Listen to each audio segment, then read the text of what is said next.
Good afternoon. Thank you again for your patience. My name is Quinnell Boudreau, and I will be the moderator for this session. The Walker Health Law Moot would like to acknowledge that today's moot is taking place on the unceded and unsurrendered territory of the Algonquin people. Traditionally known as Anishinaabe, the Algonquin people are the original inhabitants of the wide swath of territory along the Ottawa River. In Algonquin culture, it is appropriate for guests to acknowledge the hospitality of their hosts when entering their territory. With this tradition in mind, the Walker Health Law Moot respectfully thanks the Algonquin people for hosting us on their ancestral lands. Thank you. Before we begin, I would like to remind our spectators that their microphones and cameras should remain off at all times.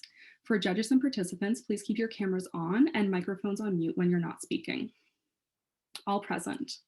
The semi-final of the Walker Moot Supreme Court is now in session in the G. Santhinathan courtroom.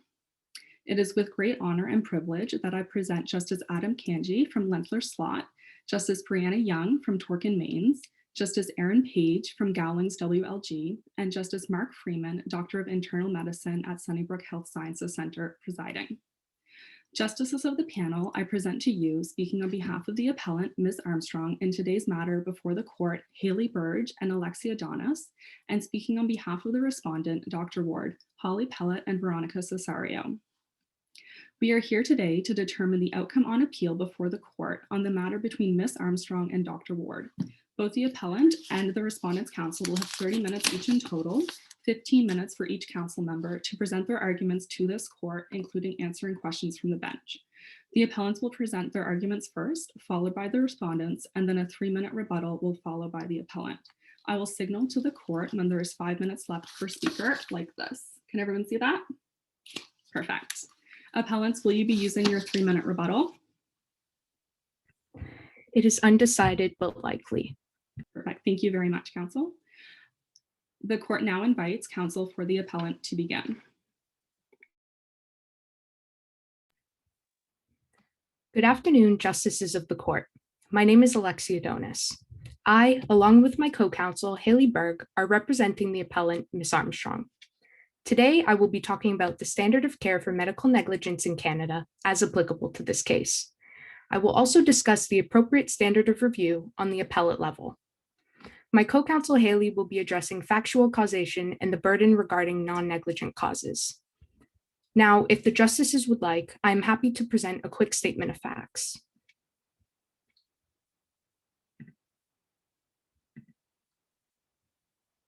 I am also happy to proceed if unnecessary. I'm not sure if I speak for all of the bench, but I think that's unnecessary in this case. We've reviewed your factum. Okay. So I would just like to remind the court that at trial, the judge found that Ms. Armstrong suffered this injury to her, lost her kidney, due to the negligence on the part of Dr. Ward. He accepted that Dr. Ward used the ligature within 2 millimeters of the ureter. This is an issue of fact, which is not on appeal today. The issue here for the court to consider is whether the trial judge correctly applied the standard of care. Now, standard of care is an individual element of the general negligence test. So let's break down negligence, as outlined in Deloitte and Liven. Negligence includes an owed duty of care, a breach of the standard of care, and damages caused in fact and in law by this breach. According to Critz and Sylvester, in Canada, the standard for medical negligence is outlined as follows. Every medical practitioner must demonstrate a reasonable degree of skill and knowledge and must exercise a reasonable degree of care, which could be expected of a normal, prudent practitioner of the same experience or standing. For this case, the trial judge correctly applied the standard of care. He noted the standard of care for a general surgeon performing laparoscopic surgery as identifying, protecting, and avoiding direct contact or close proximity to the ureter when using a ligature. Therefore, breaching the standard of care would be to touch the ureter or come within close proximity of it during a routine colectomy on a benign colon. Now, all of the expert witnesses at trial agreed that a general surgeon must take these steps to identify, protect, avoid contact or close proximity to the ureter when using the ligature, just outlined by the trial judge. The experts described close proximity as within 1 or 2 millimeters of the ureter. At trial, Dr. Ward even agreed that a surgeon must dissect far enough away from important structures to avoid damaging them by thermal spread. The trial judge had to determine whether Dr. Ward had acted as a reasonably prudent surgeon by identifying and protecting the ureter. The experts outlined how to do this. Stay away from the ureter. My friends may turn to Filoka and Pinkertons to argue that the trial judge created an absolute standard instead of one rooted in reasonableness. But this is not Filoka. In that case, the trial judge had erred both by imposing an absolute duty and by failing to articulate what the defendant was actually required to do to discharge that duty. Here, the experts inform the trial judge on what it is required to discharge the duty. You identify the ureter and protect it by staying away from it. This also differs from Carlson and Sutherland. In Carlson, the trial judge focused on the result of the surgery and not on the precise manner in which the surgeon failed to meet the standard of care. But in this case, the trial judge accepted that Dr. Ward used the ligature within 2 millimeters of the ureter, the precise manner, and this is a finding of fact, which again is not on appeal today. So it is not disputed that there are steps that should be taken. The dispute is that the majority at the appellate court was content with Dr. Ward meeting some of these steps, not all of them. And the trial judge required all of the steps be met for the standard of care. Dr. Ward did not meet the final step of staying away from the ureter, so the trial judge correctly noted this as a breach of the standard of care. And we are not here to argue about a perfect outcome. That is not on the table today. We are here to discuss the appropriate steps that a reasonable or competent surgeon should take. This is a standard of reasonableness, void of perfection. Simply, Dr. Ward did not take all of the necessary steps. Now, the goal of the surgery was to remove the colon.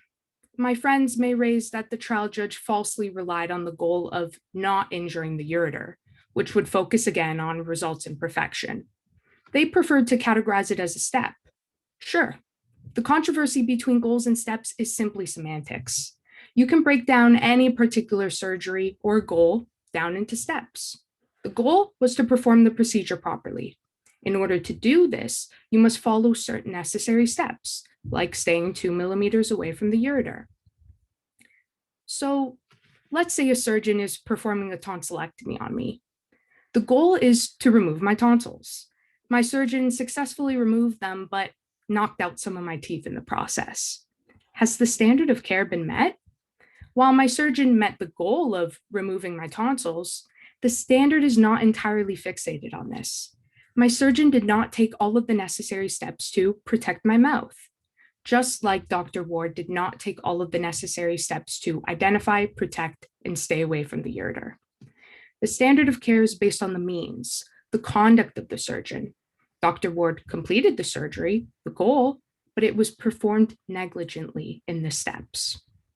Counsel, I just want to ask you a question about how you're getting to it being, at the end of the day, is your whole argument not based on the outcome? Are you not making your standard of care argument based on the outcome that there was an injury? So in other words, you're saying that, well, I guess I'll just ask you that question and see what you say to that. Okay, and thank you for bringing that to the attention of this court.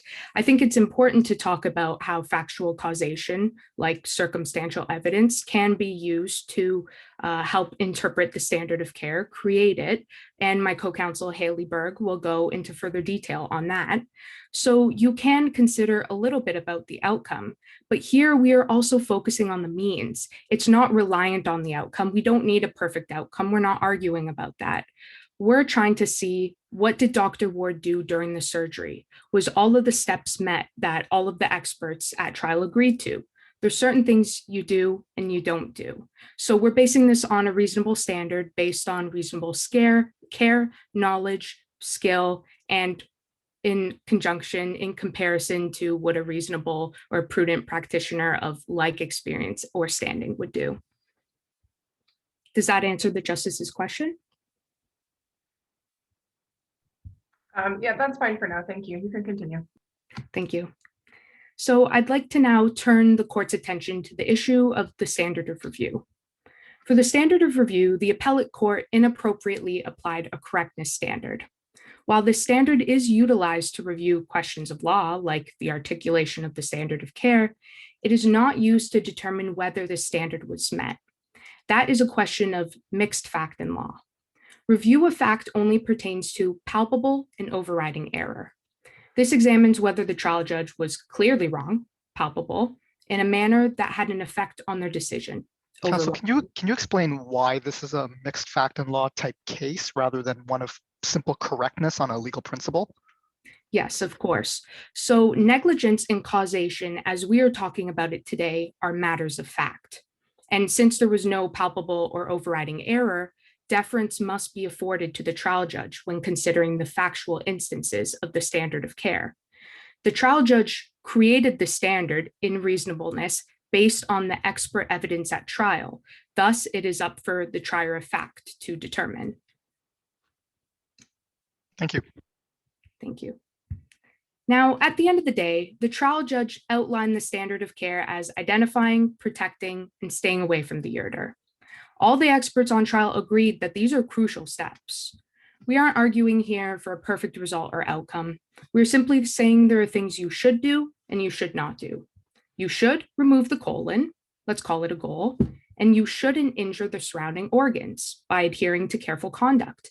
And sure, we can call that steps. These are instances influenced by fact, which again affords deference to the trial judge. Since there was no palpable or overriding error, this reasoning should not be disputed. Now, my co-counsel Haley will discuss factual causation and non-negligent causes. I'd like to thank you, justices, for your time, and if there's any further questions, I'm happy to answer them. Thank you, Alexia, and thank you for your time today, justices. So my name is Haley Berge, and I will begin by picking up where my co-counsel left off. So I think it is worth restating that the trial judge's opinion is entitled to deference. And I would also like to point out right away that we are not discussing issues of dexterity, nor are we weighing the expert witnesses' opinions against each other. Instead, the issue that we are discussing today is whether or not the trial judge was incorrect in bringing factual causation to assess whether the standard of care was breached. So at the Court of Appeal, the majority maintained that the trial judge erred by conflating the standard of care with causation. They argued that the issue of causation should be addressed only after the trial judge has determined if the defendant has breached the standard of care or not. It was stated that to do so amounted to an outcome-oriented approach or backwards reasoning. And while in general, we do accept that it is true that the issue of factual causation arises after the trier of fact has found that the defendant breached the standard of care, there are, however, cases, such as the one at bar, which require the factual causation to be determined in order to decide whether the standard of care has been breached. Counsel, if I might interrupt for a minute.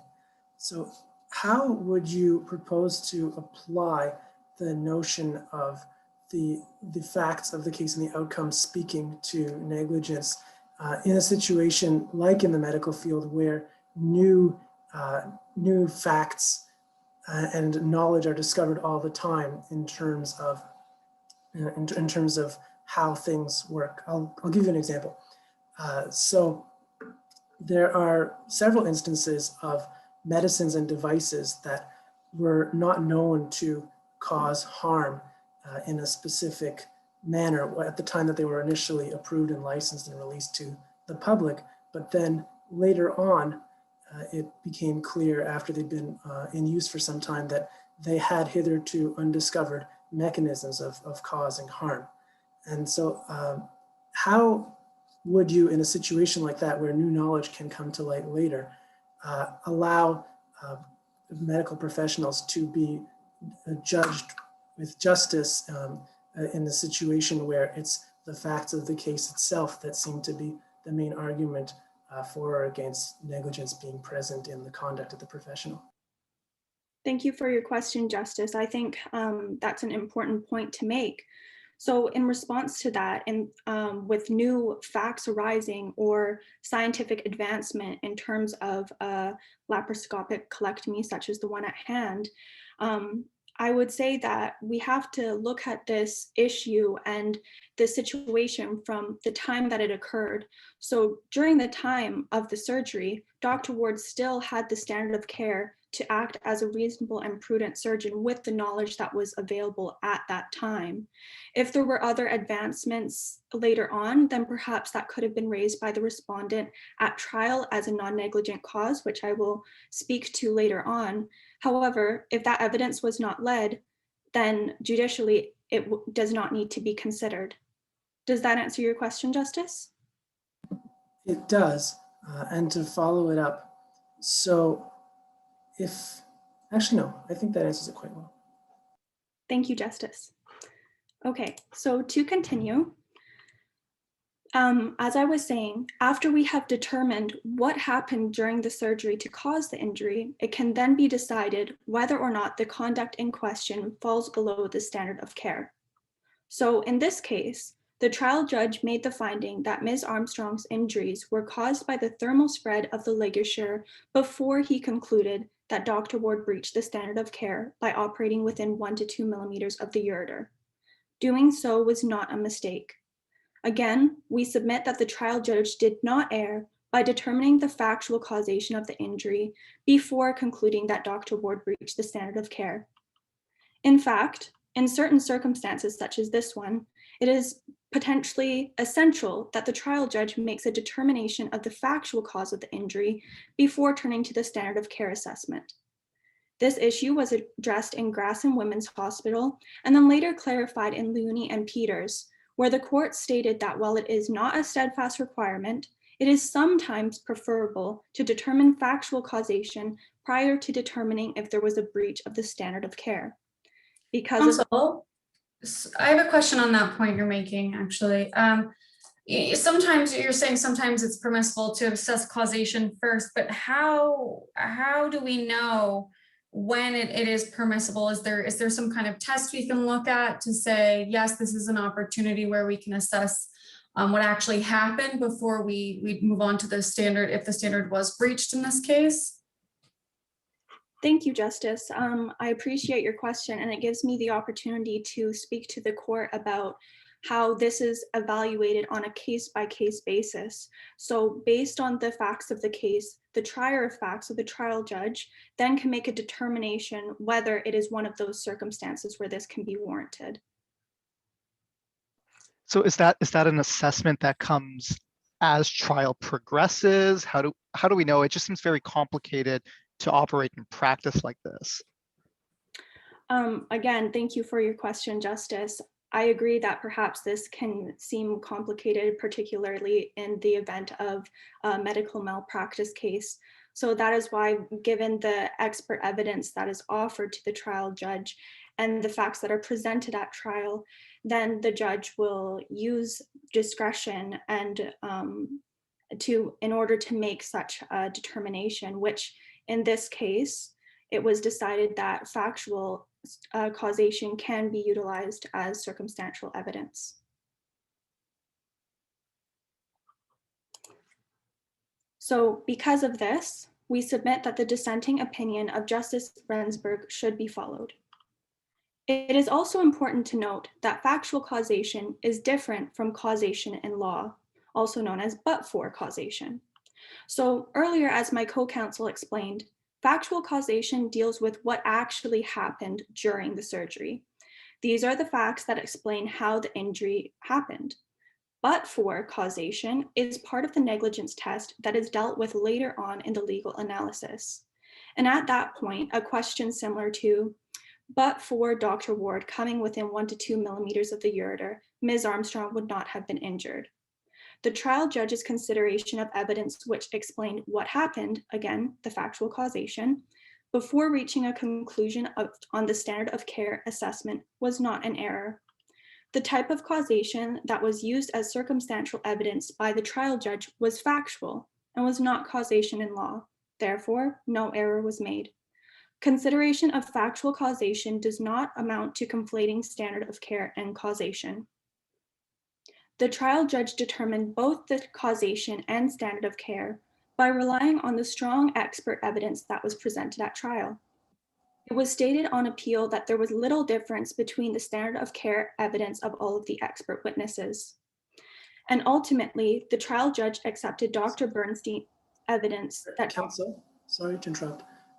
Are you holding the medical professional here to a standard of perfection in concluding that because the thermal injury occurred to the ureter, that therefore they must have come within 1 to 2 centimeters, and that could only have been done via negligence and no other possible means? Thank you for your question, Justice. So earlier, as my co-counsel had stated, we are not employing a standard of perfection, but rather one of reasonableness.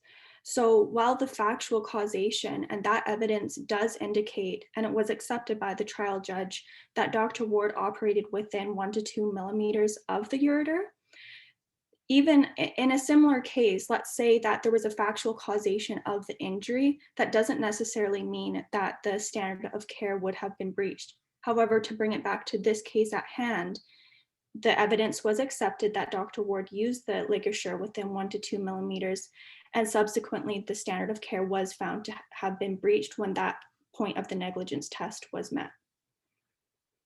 Does that answer your question, Justice? Okay.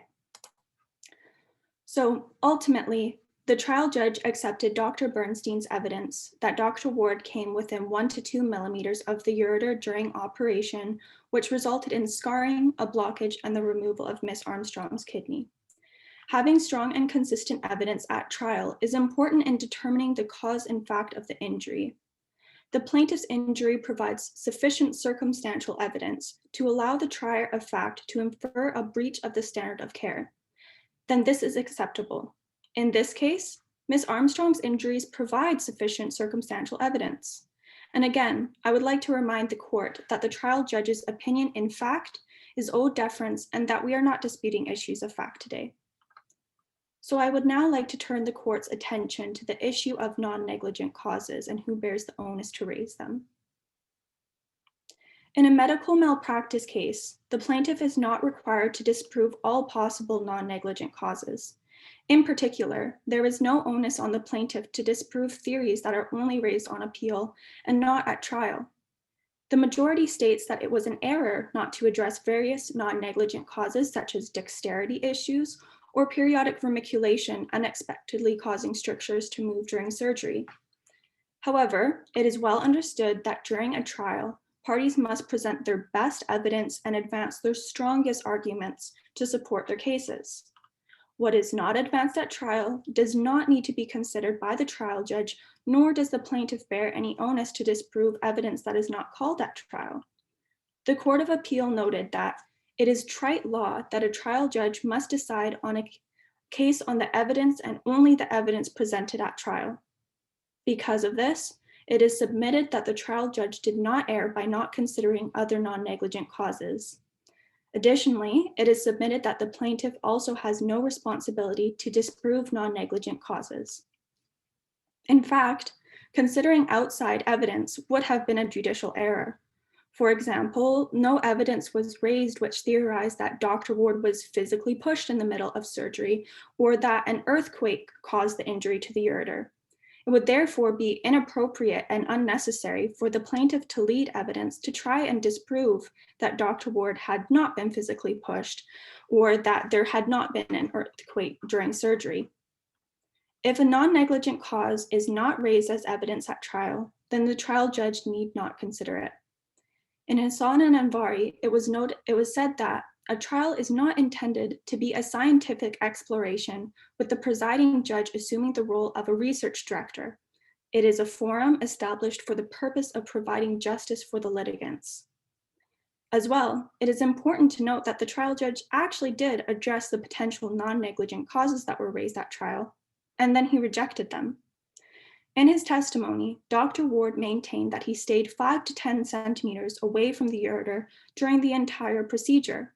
And because of this, he theorized that his use of the ligature several centimeters away from the ureter was what caused the damage. No other non-negligent causes besides this one were raised at trial by the respondent. If the respondent wished to raise issues such as dexterity or unexpected movement of strictures during surgery, then he should have done so at trial. The same logic applies to the plaintiff. There is no onus on the plaintiff to disprove non-negligent causes. And with that, the appellant seeks an order setting aside the judgment of the Ontario Court of Appeal, restoring the trial judgment with cause throughout. That concludes the appellant's position. Thank you very much for your time, justices.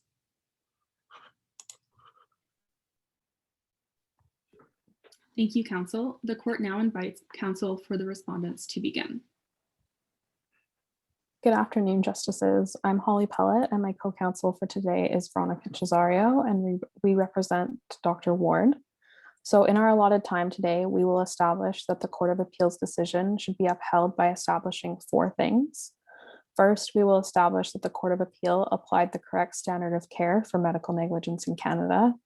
Second, we will establish that while in rare cases, causation can be used as circumstantial evidence to inform the standard of care, it was unnecessary and inappropriate in the case at hand. Third, we will establish that the plaintiff has the duty to rule out non-negligent causes. And fourth, we will establish that the Court of Appeal applied the correct standard of review in this case. So I will address the first 2 issues, and then my co-counsel will address the last 2 issues. With respect to the standard of care, we submit that the Court of Appeal applied the correct standard of care for medical negligence in Canada, which is that of the reasonably prudent physician. The correct standard of care was laid out by the court in Terneuzen and Korn and Sylvester and Kritz. And in these cases, the court held that the standard of care for medical negligence is that of the reasonably prudent physician. Additionally, the court has held that physicians, including surgeons, do not guarantee success and should not be held to a standard of perfection. The court has also established that a physician may make an error in judgment without committing negligence, so long as the error is not a result of carelessness, a lack of knowledge, or a lack of skill. Moreover, when assessing what a reasonably prudent physician should have done in this case, the court must consider expert testimony in order to understand what is considered to be reasonable by the medical profession. So in Hitchburg and Branson Drugstore, it was held that the court's role in these cases of medical malpractice is to listen to and apply experts' understanding of what is reasonable in a given case, because courts do not generally have the expertise necessary to make findings in medical cases without the benefit of expert testimony.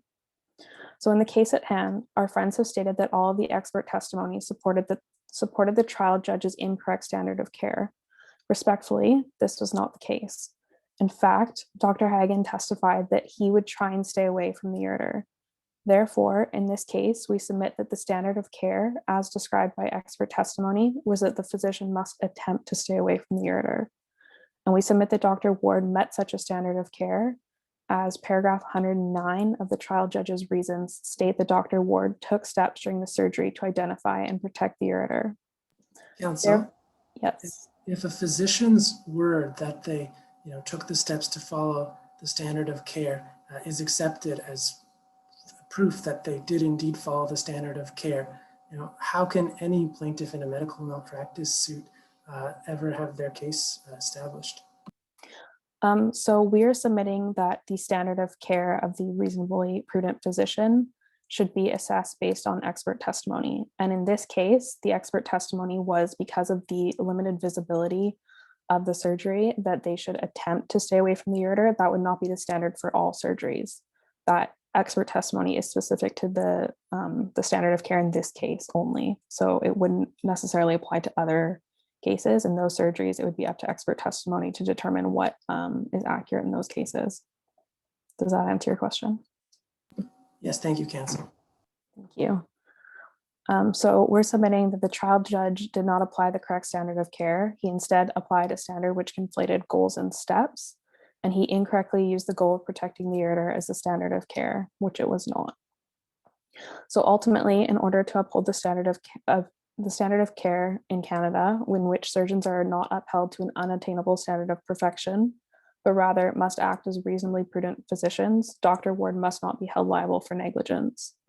To reverse the decision from the Court of Appeal would be to open the door to an attack on the entire healthcare system. It would be a slippery slope in which our legal system would not account for normal human errors. Secondly, While in rare cases, causation can be used as circumstantial evidence to inform the standard of care, it was unnecessary and inappropriate in the case at hand. So the court held in Buffaro and Dowd, and again in Randall and Lakeridge Health, Oshawa, that the general rule for the standard of care is that the standard of care and causation are mutually exclusive issues, and causation should not be considered until after the standard of care has been resolved. So specifically, the court has held that the standard of care and causation are separate issues, and the issue of factual causation arises after the trier of fact has found that the defendant breached the standard of care. So while very rarely it may be acceptable to consider the nature of the injury as circumstantial evidence, this is not the case in the issue at hand. Neither the case law nor our friends have provided a threshold by which to judge such exceptional cases. Respectfully, our friends in this case have not provided a meaningful reason for needing to violate the general rule in a negligence analysis. So counsel, how is the judge supposed to deal with a circumstance like this where really the injury, how the injury occurred remains unknown, really, ultimately at the end of the day? So how, without doing this factual analysis, sort of circumstantial analysis, how are they supposed to be able to determine whether the standard of care was met? So in our submission, we're submitting that cause and effect is different from a legal analysis of causation. So while some circumstantial factors may need to be considered, that is different from conducting a legal causation analysis, which the general rules of negligence support going after a standard of care analysis. So just to follow up, if the standard of care, you're saying, how would they complete the standard of care analysis without knowing what actually happened in the case? How do they do that? So we're submitting that for this case, the standard of care was that that Dr. Ward needed to stay away from the ureter and attempt to protect it. And he has testified, and it was accepted as a fact at trial that he met that standard. So ultimately, while causation can, in some exceptional cases, be used as circumstantial evidence to inform the standard of care, our friends have not established that it is necessary in this case, and therefore we don't believe it is appropriate to deviate from the general rule in negligence analysis. So if there are no questions, this concludes my submission for today, and my co-counsel will now complete our submission. Good afternoon. My name is Veronica Cesario, and today I will complete the submission on behalf of Dr. Ward. As my co-counsel indicated, I will discuss that the plaintiff has the duty to rule out non-negligent causes and that the Court of Appeal applied the correct standard of review in this case. I will discuss 3 reasons why the plaintiff has a duty to rule out non-negligent causes and how the Court of Appeal correctly stated this proposition. First, the appellant submits that the notion proposed by the majority of the Court of Appeal imposes an unjust standard on the plaintiff by inferring it is the plaintiff's duty in a medical malpractice case to rule out every imaginable non-negligent cause. Respectfully, the appellant has misunderstood what the majority in the Court of Appeal stated. The Court of Appeal stated that the plaintiff bears the burden to prove that negligence could have caused the injury in question, including ruling out non-negligent causes only in an exceptional category of cases. However, this case does not fall within the exceptional category of cases. The trial judge found that in deploying a ligature within 2 millimeters of the ureter could cause damage by heat transmission, but not always does. In order for this case to be in the exceptional category where only negligence could cause the relevant injury, the trial judge would have had to find that there was no chance of accidental but non-negligent positioning of the tool. Second, the appellant submits that it is not the role of the court to act as a researcher and theorize possible causes on behalf of Dr. Ward or take into account things that have not been presented at trial. Once again, this is a misrepresentation of what the Court of Appeal stated. The Court of Appeal did not create a new duty for plaintiffs, and the court did not require consideration of facts outside of the trial. The Court of Appeal held, if a plaintiff is bringing forward a theory that only negligence could have caused this injury based on the injury alone, then the plaintiff would have the burden to rule out non-negligent causes. Third, it is not the defendant's responsibility to rule out non-negligent causes. This concept closely resembles the expired legal doctrine, resa ispa loquitur, where the court in Fontaine and British Columbia reaffirmed that the plaintiff bears the burden of proving on a balance of probabilities that negligence on the part of the defendant caused the plaintiff's injuries, and the invocation of this legal doctrine does not shift the burden of proof to the defendant. The correct interpretation of what the Court of Appeals stated and what occurred in Fontaine is that circumstantial evidence should be dealt with by the trier of fact by weighing the circumstantial evidence with any direct evidence to determine whether the plaintiff has established on a balance of probabilities a prima facie case of negligence against the defendant. Then the defendant can present evidence negating that of the plaintiff, or the plaintiff will succeed. In conclusion, the appellant has misinterpreted the Court of Appeals ruling on non-negligent causes. The court did not create a new legal burden for plaintiffs to rule out non-negligent causes. Today, we ask this court to adopt the Court of Appeals analysis of negligence. I will now proceed to discuss how the Court of Appeal applied the correct standard of review, specifically speaking to 2 points submitted by the appellant. First, the appellant submits that the Court of Appeal erred and confused matters of law and fact when applying the standard of review. The appellant submits that the question was of mixed fact and law. We respectfully disagree. There was an error in law in the trial judge's decision because they incorrectly defined the standard of care. The Court of Appeal applied the correct standard of review in this case. The Court of Appeal identified that the trial judge imposed an improper standard of care when measuring Dr. Ward's liability.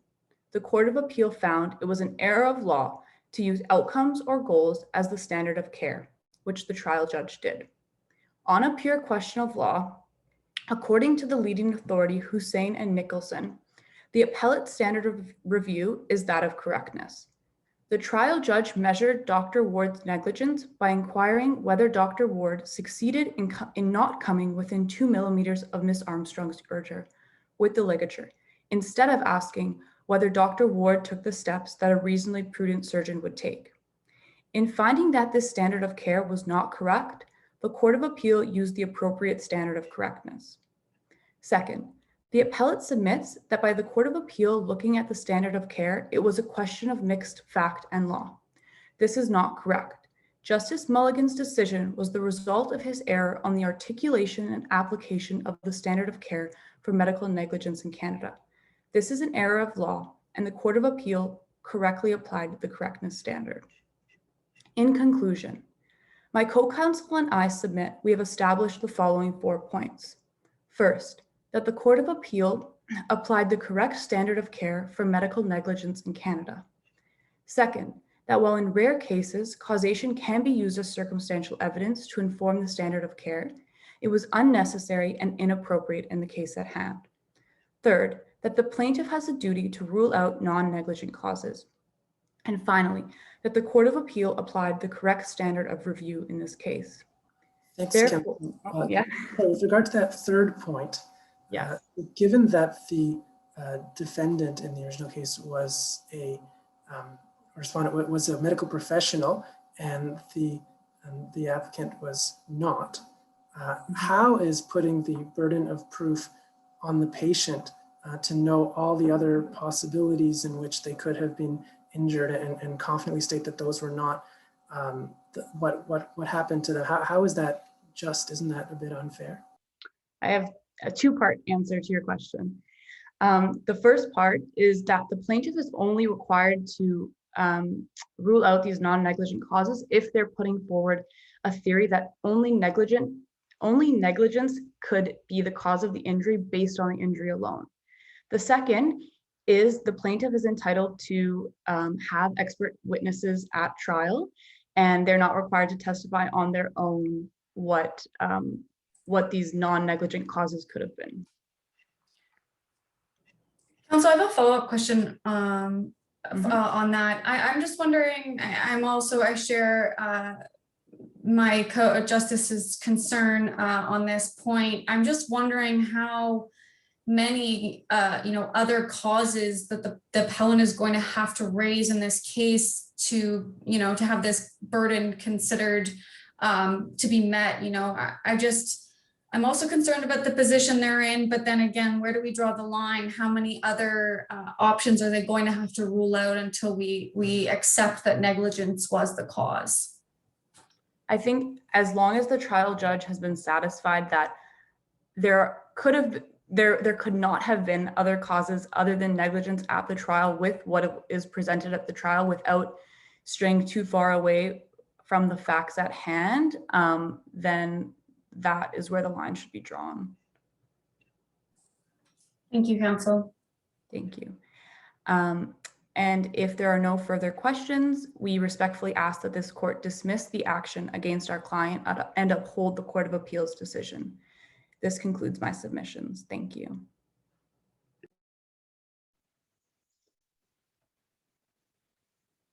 Thank you, counsel. The court now invites counsel for the appellant to begin their optional 3-minute rebuttal. So when we're considering the standard of care, when we're looking at it like steps, we cannot simply rely on trying when Dr. Ward himself admits that when performing laparoscopic surgery, you must stay away from surrounding organs when using a ligature. The trial judge based this standard on reasonableness, reasonable care, skill, and in comparison to reasonable prudent surgeons of like standing or experience, the experts at trial. When we look at causation, there is no threshold or rule that is used to determine whether or not factual causation should be used to inform circumstantial evidence. That just doesn't exist here. That's not on the table. Instead, it is considered on a case-by-case basis. If the plaintiff's injury provides sufficient circumstantial evidence to allow the trier of fact to infer a breach, then this is acceptable. And in this case, there was.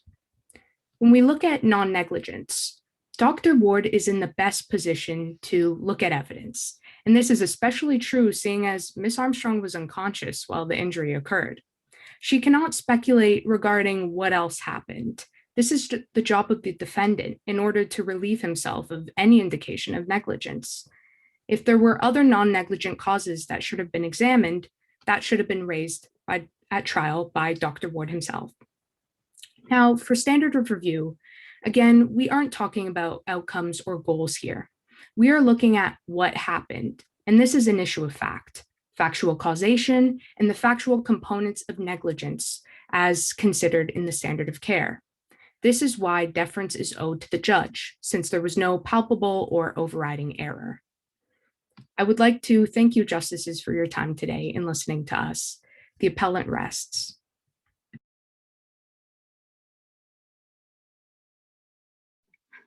This concludes the matter of Armstrong and Ward. Thank you all so much for your participation. All of our appellants and respondents both did great, and thank you so much to our judges, and thank you to everyone for being patient. We will get these score sheets tallied up as quickly as possible, and we are hoping to have our final round starting at 4 p.m., though it might be delayed by just a few moments. Thank you all again.